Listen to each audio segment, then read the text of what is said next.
Hey there gamers, it's Professor Meg here, and welcome to a preview of Studium No Exit. Studium No Exit is a Gothic horror fantasy campaign game for 1 to 4 players currently on Kickstarter by Watchtower Gaming. This is a paid preview here on the Board Game Co channel. I am Professor Meg, and please keep in mind that I was only able to play this game on Tabletop Simulator. This is a paid preview. Usually I get to play the game physically, touch all the components, the bits and pieces. However, I played this only digitally.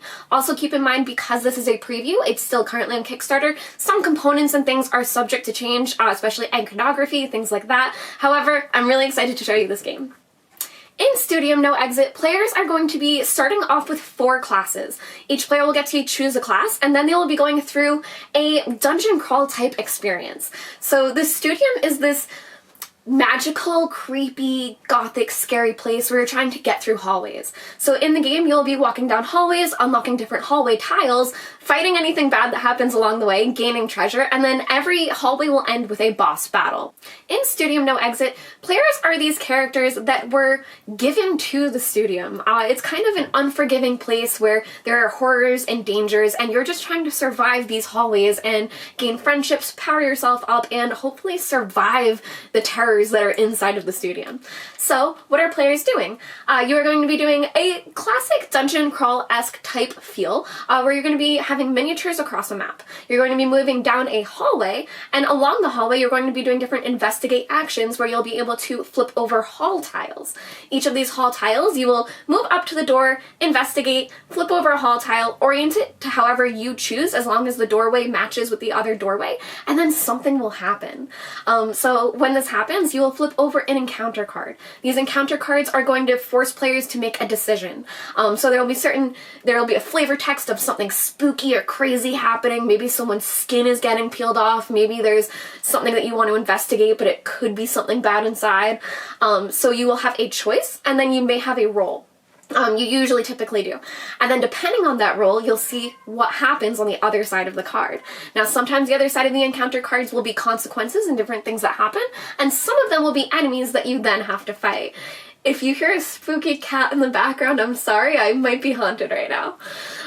So that's what you'll be doing with the encounter cards. After that, each player will take their turn through the sequence, and then if it is an enemy, the enemies will have their turns as well.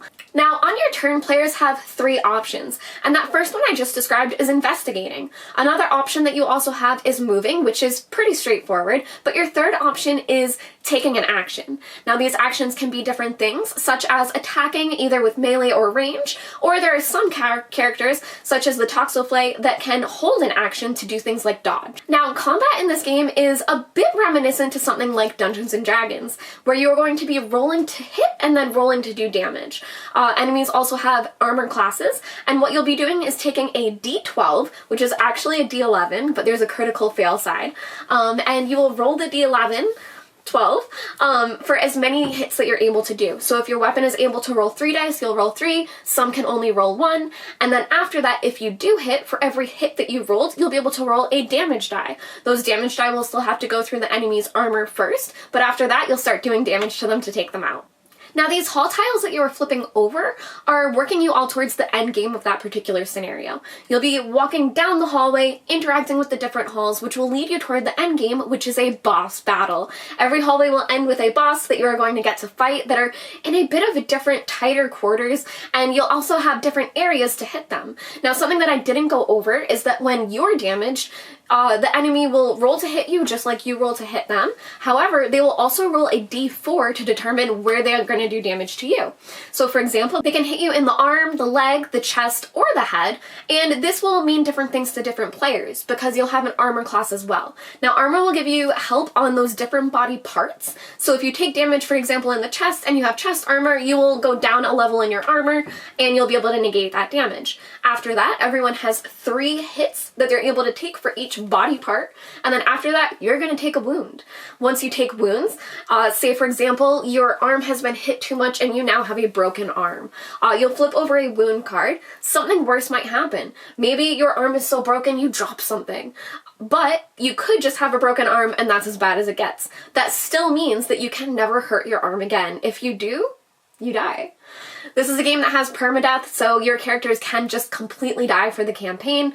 You'll be able to start a new character, and as long as anyone in the encounter does survive, the party will progress. But you could just straight up die in this game, which I think is a very fun mechanic. Now, talking about damage, let's talk about how the boss battles work. Because with enemies, you only hit them in one place, however, the bosses have different damage points. So you'll be attacking the enemy, for example, in the head, the arms, the tail, something like that, and you'll have to approach the enemy from a specific point to be able to hit those areas. You're not going to be able to hit his face from behind. So you will have to strategically put yourself around the enemy, fight them, attack, and as you start defeating certain parts of the enemy, different things can happen. So for example, if you take out their arm, they might start bleeding out. They might take damage regularly. Or if you take out their head, it might just kill them. So there are some ways that you can end battle sooner by taking out certain things, and once you do get to those wound cards, they'll be in play for the rest of the boss battle, which is pretty cool. Okay, so now that we've explained a little bit about how the hallways work, the halls, the general turn structure of the game, there's also a few other things I'd like for you to know about. So there is a common time phase.